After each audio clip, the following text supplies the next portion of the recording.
नमस्कार, स्वागत है आप सभी का। आप देख रहे हैं केएस न्यूज इंडिया। आइए नजर डालते हैं आज की खबरों पर।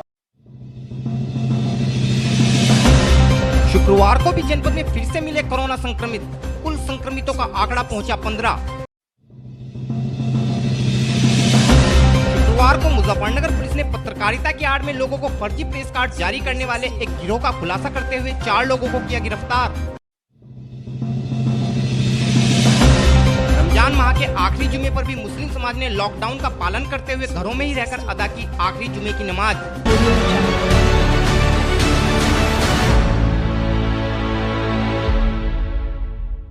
और अब खबरें विस्तार के साथ। एक समय कोरोना संक्रमितों के मामले में शून्य पर पहुंचा मुजफ्फरनगर जनपद अब तेजी से बढ़ रहे कोरोना संक्रमण के कारण खतरनाक स्थिति की ओर रुख कर रहा है।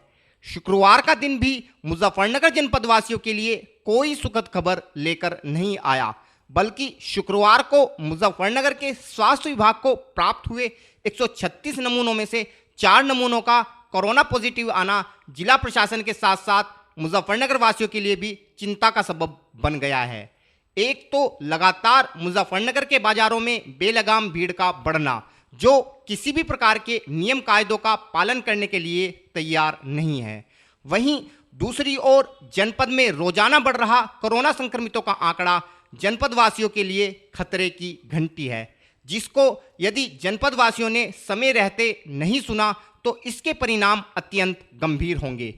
शुक्रवार को मुजफ्फरनगर जनपद में जिन लोगों के कोरोना संक्रमण की पुष्टि हुई है, ये सभी प्रवासी श्रमिक हैं तथा प्रशासन द्वारा इन सभी लोगों को भगरा क्षेत्र के एक कॉलेज में बनाए गए क्वारंटाइन सेंटर में रखा गया था। इनमें से 3 लोग महाराष्ट्र से जबकि एक व्यक्ति गुजरात से आया था। संक्रमण की पुष्टि के बाद सभी लोगों को स्वास्थ्य विभाग द्वारा बेगराजपुर स्थित कोविड-19 अस्पताल में शिफ्ट करा दिया गया है। इस विषय में और अधिक जानकारी देते हुए अपर जिलाधिकारी श्री आलोक कुमार ने बताया। आज कोरोना के 136 रिजल्ट मिले हैं हम लोगों को, जिसमें 4 को छोड़ के बाकी सब नेगेटिव हैं। 4 कोरोना पॉजिटिव पाए गए हैं। इन सभी को कल्याणकारी इंटर कॉलेज बघरा में रखा हुआ गया था। तो 3 इसमें से मुंबई से आए हुए थे और 1 अहमदाबाद से आया था। तो 4 आज बढ़ गए। इन सबको बेगराजपुर हॉस्पिटल, जो हमारा L1 हॉस्पिटल है, उसमें वहाँ पर बेगराजपुर मेडिकल कॉलेज में को शिफ्ट किया जा रहा है और बाकी आगे कार्रवाई करी जाएगी। टोटल 15 हो गए। 11 पहले से थे, 4 बढ़ गए, 15 से। अभी कठिन है आज को लेकर के, क्योंकि ये सभी शेल्टर होम से मिले थे। तो शेल्टर होम में तो हम लोग खुद ही बाहर से आने वाले लोग रख रहे हैं पहले से ही। तो इसकी वजह से अगर ये देखा जाएगा, हालांकि कोई संपर्क किया होगा या कहीं ऐसा कुछ होगा तो आगे विचार किया जाएगा, लेकिन डॉक्टर्स की रिपोर्ट पर डिपेंड करेगा।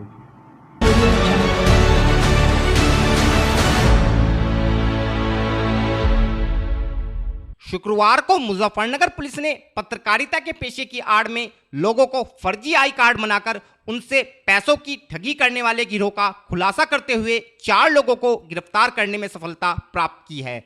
ये लोग 2100 रुपये लेकर किसी भी व्यक्ति को फर्जी आई कार्ड उपलब्ध करा देते थे। पुलिस के अनुसार बुधवार को मुजफ्फरनगर की सिविल लाइन पुलिस ने एक ऐसे व्यक्ति को फर्जी प्रेस कार्ड के साथ गिरफ्तार किया था, जो कबाड़ी का कार्य करता था तथा केवल 3री कक्षा पास था। इस व्यक्ति का दूर तक भी पत्रकारिता से कोई मतलब वास्ता नहीं था। पुलिस द्वारा पूछताछ करने पर इस व्यक्ति ने बताया कि उसे यह कार्ड मुजफ्फरनगर के गांधीनगर निवासी सत्येंद्र सैनी ने 2100 रुपये लेकर उपलब्ध कराया था, जिसके बाद इस मामले में पुलिस ने छानबीन करते हुए शुक्रवार को सत्येंद्र सैनी के साथ ही 3 अन्य लोगों को भी गिरफ्तार कर लिया। ये तीनों लोग भी फर्जी पत्रकार बनकर लोगों पर रौब गालिब करते थे। पुलिस द्वारा की गई पूछताछ में आरोपी सत्येंद्र सैनी ने बताया कि उसने लगभग 200 लोगों को 2100 रुपये लेकर ये फर्जी कार्ड उपलब्ध कराए हैं। पुलिस ने इन लोगों के कब्जे से 3 फर्जी press card, 3 press diary, 1 press logo तथा इनके द्वारा बनाए गए मेंबरों की एक सूची भी बरामद की है। इस विषय में एसएसपी श्री अभिषेक यादव ने प्रेस वार्ता का आयोजन कर पत्रकारों को जानकारी देते हुए बताया। देखिए, ये परसों मुजफ्फरनगर पुलिस द्वारा चेकिंग के दौरान एक व्यक्ति को पकड़ा गया जिसके पास एक ऐसा कार्ड था जिसको वो मीडिया के कार्ड के रूप में, प्रेस के कार्ड के रूप में दिखा रहा था। उस व्यक्ति को जब गिरफ्तार किया गया तो ये पाया गया कि वो जो कार्ड था वो दिल्ली के किसी न्यूज़पेपर का था जिसका नाम था दिल्ली क्राइम व भ्रष्टाचार निवारण मोर्चा। उस व्यक्ति से पूछताछ करने पर पाया गया कि वो व्यक्ति तीसरी पास है और उसको ये नहीं पता था कि उसको एक कार्ड किस आधार पर किसने बना के दिया है। उसको इतना पता था कि मुझे 2100 रुपये में ये कार्ड मिला है। इस पूरे प्रकरण की फर्दर इन्वेस्टिगेशन करी गई तो इसमें जो मुख्य अभियुक्त है, जो मुख्य व्यक्ति है सतेंद्र सैनी, जिसके द्वारा जनपद में 260 लोगों को इस प्रकार के कार्ड बना के दिए गए हैं, उसकी गिरफ्तारी की गई। उसके साथ साथ सुरेंद्र सिंह और 2 अन्य लोगों की गिरफ्तारी की गई जो अपने आप को रिपोर्टर्स बताते हैं इस अखबार में। पूछताछ में ये पता लगा है कि ये दिल्ली से संचालित अखबार है जिसको एक रजिस्टर्ड अखबार बता रहे हैं, जिसके संबंध में इन्वेस्टिगेशन अभी की जा रही है। इनको इसके अंदर मेंबर बनाया जाता है 2100 रुपये दे के। उसके बाद ये दिल्ली जाके कोर्स कर सकते हैं 3 महीने का, जिसके बाद इनको रिपोर्टर बना दिया जाता है। जब पूछताछ की गई और चेक किया गया तो पाया गया कि वो 3 महीने का जो कोर्स है उसमें ये लोग कभी दिल्ली नहीं गए। इनके द्वारा केवल एक टेस्ट दिया गया जिसमें केवल 8 प्रश्न थे और उसके बाद इनको एक सर्टिफिकेट दे दिया गया। तो वर्तमान में हमारी टीम ये भी जांच कर रही है क्योंकि अपने आप को नेशनल न्यूज़पेपर बता रहे हैं और कई जनपदों में, कई राज्यों में इस प्रकार से ये काम हो रहा है। तो ये फेक सर्टिफिकेट बना के रिपोर्टर्स खड़े करने का जो इनका पूरा गैंग का तरीका है उसको भी इन्वेस्टिगेट किया जा रहा है। इसके साथ साथ तीसरी चीज़ जो पकड़ में आई, जो सामने आई, वो ये थी कि ये अखबार बेच नहीं रहे हैं, बेसिकली मल्टी लेवल मार्केटिंग का काम कर रहे हैं। 2100 रुपये में अगर कोई भी व्यक्ति किसी अन्य व्यक्ति को अखबार बेचता है तो उसे 10 साल का अखबार फ्री मिलता है, लेकिन उसको अखबार बेचने पे 200 रुपये बेचने वाले को भी मिलते हैं और यदि जिसको उसने बेचा है वो आगे बेचता है तो 50 रुपये और मिलते हैं। यानी जो मल्टी लेवल मार्केटिंग की पॉन्जी स्कीम्स होती हैं उसी प्रकार से ये लोग अखबार बेचने के नाम पे अपने मेंबर्स बनाते जाते हैं, उनसे पैसे कमाते जाते हैं। हर मेंबर को एक ऐसा कार्ड देते हैं जिस पे न्यूज़ सपोर्टर, रिपोर्टर या मेंबर लिखा होता है। प्रैक्टिकल पर्पसेस में वो कार्ड देखने के बाद कोई भी व्यक्ति ये धोखा खा सकता है कि वो मीडिया का कार्ड है क्योंकि उस पर लिखा हुआ है नेशनल न्यूज़पेपर। उस पर इन्होंने काफ़ी चीज़ें ऐसी कर रखी है जिससे कोई भी व्यक्ति सोचेगा कि ये मीडिया का कार्ड है। और अपने आप को रिपोर्टर जिन लोगों को ये बता रहे हैं उनको इन्होंने फेक सर्टिफिकेट दिया है, कोई कोर्स नहीं करवाया है। तो एक बहुत बड़े स्तर पे न केवल मुजफ्फरनगर में इसकी जांच की जा रही है, इनके जो स्टेट लेवल पे मेंबर्स बनाए गए हैं जिस व्यक्ति द्वारा, वो बिजनौर का व्यक्ति है, उसकी भी जांच की जा रही है। उसी के साथ साथ दिल्ली में जो इनका मुख्य संपादक है उसके विरुद्ध भी FIR दर्ज हुई है। और ये जो इस प्रकार का एक फ्रॉड चल रहा है जिसमें लोगों से पैसे वसूल के उनको आगे मेंबर बनाने का ये धोखा देते हैं, फिर आई कार्ड बनाते हैं जिससे मीडिया वाले होने का धोखा देते हैं। तीसरा जो फेक सर्टिफिकेट बना के रिपोर्टर बनाने का फ्रॉड कर रहे हैं। तो इसमें मल्टी लेवल पे कई अलग अलग तरह के फ्रॉड्स हो रहे हैं, उन सभी को इन्वेस्टिगेट किया जा रहा है। FIR दर्ज करके एक आदमी पहले गिरफ्तार हुआ था, 4 और व्यक्तियों को गिरफ्तार किया गया है। इनका जो स्टेट लेवल पे आदमी देख रहा है वो इसमें अभी फिलहाल वांछित है, जो इनका नेशनल लेवल पे संपादक है वो भी फिलहाल वांछित है। और इसमें आगे और चीज़ें हमारी टीम इन्वेस्टिगेट कर रही है कि दिल्ली में ये एजेंसी कहाँ पर है, ये फेक सर्टिफिकेट्स कहाँ पे बन रहे हैं और किस प्रकार से काम किया जा रहा है। पूछताछ में ये भी सामने आया कि जो व्यक्ति आज अपने आप को रिपोर्टर बता रहा है वो पिछले 20 सालों से ड्राइवर का काम कर रहा था और बिना कोई कोर्स किए, बिना कोई सर्टिफिकेट लिए, बिना कुछ भी किए, बस एक 8 सवालों का फर्जी से सवालों का जवाब देते हुए उसको एक फर्जी सर्टिफिकेट दिया गया, जिसके आधार पे वो अखबार के नाम पे रिपोर्टर का टैग लेके पूरे जनपद में घूमता है और अवैध कार्यों में लिप्त रहता है। जनपद में 260 व्यक्तियों के नाम सामने आए, तो क्या उन पर भी कोई कार्रवाई? देखिए, इसमें अभी हम लोगों ने 5 लोगों को गिरफ्तार किया है। 3 इसमें जो मुख्य अभियुक्त हैं वो वांछित हैं, जो कि इनके नेशनल लेवल और स्टेट लेवल पे इस पूरे गैंग को चला रहे हैं। उसके अलावा जो जनपद मुजफ्फरनगर में 260 लोग आए हैं उन सभी की जांच की जा रही है। उसमें चेक किया जा रहा है कि उसमें से कितने लोगों को इन्होंने फ्रॉड तरीके से मेंबर बनाया है, कितने इनके गैंग में शामिल थे और आगे उनके ऊपर भी कार्रवाई की जाएगी।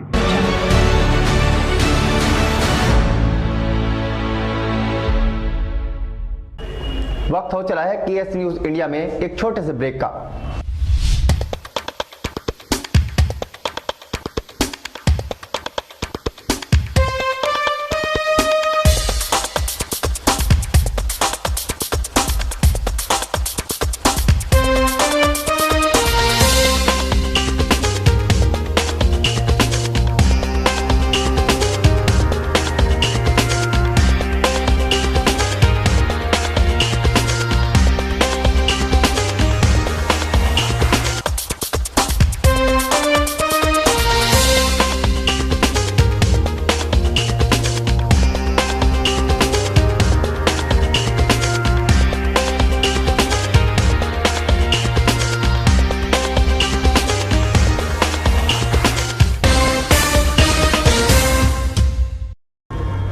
बाद आप सभी का स्वागत है। पिछले लगभग 2 माह से कोरोना महामारी के संक्रमण को रोकने के लिए पूरे देश में लॉकडाउन जारी है तथा इस लॉकडाउन के कारण देश के सभी धार्मिक स्थलों को भी सरकार के आदेशानुसार बंद करा दिया गया है ताकि महामारी के संक्रमण को रोका जा सके।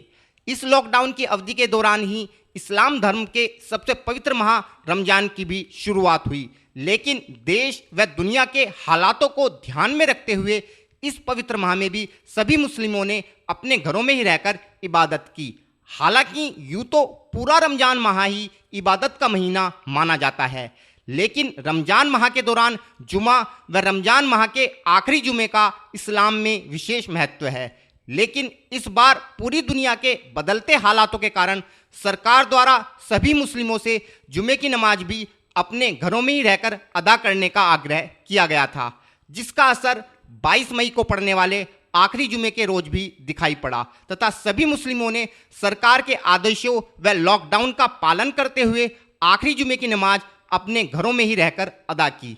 हालांकि इस दौरान जिलाधिकारी व एसएसपी अपने अधीनस्थों के साथ पूरे नगर का भ्रमण कर हालात पर नजर बनाए हुए थे तथा जुमे की नमाज सकुशल संपन्न हो जाने पर सभी अधिकारियों ने लोगों का धन्यवाद करते हुए राहत की सांस ली। इस विषय में जमीयत उलमा के महासचिव मुकर्रम काजमी व एसएसपी श्री अभिषेक यादव ने बताया। देखिए, जिस तरह से पिछले 2 महीनों से हमारे कप्तान साहब भी बराबर अपील कर रहे हैं और जमीयत उलमा बराबर अपील कर रही है कि अपने घरों में रहकर नमाज अदा की जाए, इसी तरह आज भी अलविदा जुमे में भी लोगों ने अपने घर में रहकर ही जुमा नमाज अदा की है और जो है उम्मीद की जा रही है कि ईद की नमाज भी अपने घरों पर रहकर ही अदा की जाएगी। और जुम्मे की नमाज जैसे घरों में अदा किया, सोशल डिस्टेंसिंग का किस तरह से जी पालन किया? जी जिस तरह पालन इस तरह होना चाहिए, जो उसकी हकीकत है इसी तरह सोशल डिस्टेंसिंग का पालन कर रही है और जो है हम लोग बार बार इस बात की अपील भी कर रहे हैं कि थोड़ा दूर रहें, 1 मीटर के फासले पर रहें कम से कम और जो है उसका पालन करें। आज लोगों ने पूरी सोशल जी अल्हम्दुलिल्लाह लोगों ने इसको पूरा पालन किया है और जो है पूरा फ़ायदा मिल रहा है हमारा। देखिए, आज अलविदा जुमा की नमाज है, तो इसमें कल से ही और परसों से पिछले 2 दिनों से जनपद के सभी जो मुअज़्ज़िज़ लोग हैं उनके द्वारा, पुलिस अधिकारियों द्वारा, प्रशासनिक अधिकारियों द्वारा, सभी के द्वारा अपील की गई थी कि कोरोना वायरस की समस्या को देखते हुए सभी लोग अपने घरों पे ही रहें और घरों पे रह के ही नमाज अदा करें। उसका बहुत अच्छे से, बहुत कड़ाई से सभी लोगों ने अनुशासनात्मक तरीके से स्वयं पालन किया है। मुजफ्फरनगर की सभी लोग अपने घरों पे नमाज अदा कर रहे हैं। आप देख सकते हैं कि जनपद में किसी भी मस्जिद पे बाहर से कोई नहीं आया है, कोई भीड़भाड़ नहीं है, कहीं कोई समस्या नहीं है। और सबसे अच्छी बात यह है कि जैसा मैंने बताया कि लोग स्वयं ही अनुशासन से हमारी अपील का, हमारे अनुरोध का, हमारी बातों का पालन कर रहे हैं और जनपद मुजफ्फरनगर में सभी लोग अपने घरों पे ही नमाज पढ़ा रहे हैं। कोई भी बाहर नहीं आया, कहीं कोई इस प्रकार की कोई भीड़भाड़ नहीं है। सर, लॉकडाउन 4 भी चल रहा है, उसमें किसी तरह का कोई आगे के लिए निर्देश? देखिए, सभी लोगों से हम लोग लगातार अपील कर रहे हैं और सबसे बड़ी जो हमारी 2 अपील है वो यही है कि मास्क हमेशा लगाए रखें यदि आप घर से बाहर आते हैं किसी भी काम से, और दूसरा आप 2 गज की दूरी ज़रूर बना के रखें, सोशल डिस्टेंसिंग का पालन करें। अगर आपको किसी ज़रूरी काम से बाहर आना है, अपने ड्यूटी पे बाहर आना है, किसी भी कारण से बाहर आना है, अपनी सेहत का स्वयं ध्यान रखें, मास्क लगा के रखें और दूरी ज़रूर बनाएं। सर, आपने अपील किस तरीके की तैयारी है? देखिए, ईद को लेके भी उसी प्रकार से हमने कल अपील की है। कल मेरे द्वारा एक मैसेज और एक अपील सभी लोगों से की गई है कि वर्तमान समय में हमें पता है कि ईद का त्यौहार आ रहा है, लेकिन सभी साथियों से, भाइयों से हमने ये अनुरोध किया है कि ईद को लेकर, ईद के त्यौहार को लेकर और ईद के दिन जो नमाज़ पढ़ी जाती है उसको लेकर हम लोग इसी प्रकार जैसे आज हमने अनुशासन से कार्रवाई करी है, अनुशासन का पालन किया है, उसी प्रकार पालन करते हुए सभी चीज़ें अपने घरों पे ही करें। ईद भी घरों पे मनाएं, नमाज भी घरों पे पढ़ें उस दिन, ताकि किसी भी प्रकार से कोरोना वायरस के संक्रमण को फैलने का मौका न मिले। और हमें पूरी उम्मीद है कि मुजफ्फरनगर के जनपद वासियों द्वारा लगातार पिछले 2-2.5 महीने से जिस प्रकार अनुशासन का परिचय दिया गया है, ईद के त्यौहार के दिन भी और नमाज के समय भी इसी प्रकार से सभी लोग हमारा साथ देंगे।